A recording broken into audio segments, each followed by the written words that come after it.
오늘은 2022년 4월 26일 부활 제2주간 화요일입니다. 성부와 성자와 성령의 이름으로 아멘. 요한이 전한 거룩한 복음입니다. 그때 예수님께서 니코데모에게 말씀하셨다. 너희는 위로부터 태어나야 한다. 바람은 불고 싶은 대로 분다. 너는 그 소리를 들어도 어디에서와 어디로 가는지 모른다. 영에서 태어난 이도 다 이와 같다.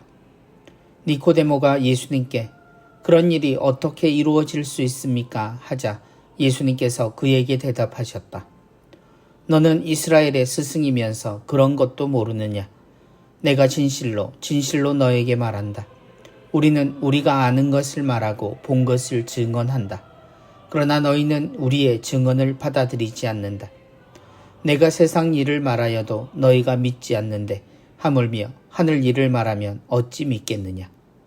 하늘에서 내려오니 곧 사람의 아들 말고는 하늘로 올라간 이가 없다. 모세가 광야에서 뱀을 들어 올린 것처럼 사람의 아들도 들어 올려져야 한다. 믿는 사람은 누구나 사람의 아들 안에서 영원한 생명을 얻게 하려는 것이다. 주님의 말씀입니다.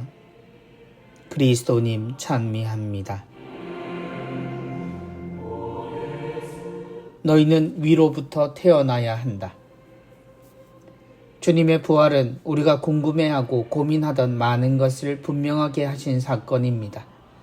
옳은 것은 알지만 현실적이지 않다고 생각하던 모든 것이 진리이며 현실이 되어야 한다는 것을 분명하게 한 것이 부활입니다. 세상 사람들이 종교와 상관없이 그리스도의 선한 가치를 인정하고 사랑의 소중함을 인정합니다. 그러나 그것이 불가능한 이상이라고 생각하는 이들도 그만큼 많은 것이 사실입니다. 하지만 부활은 그것이 불가능한 것이 아니라 현실에서 당연히 이루어져야 하는 가치라는 것을 알려줍니다.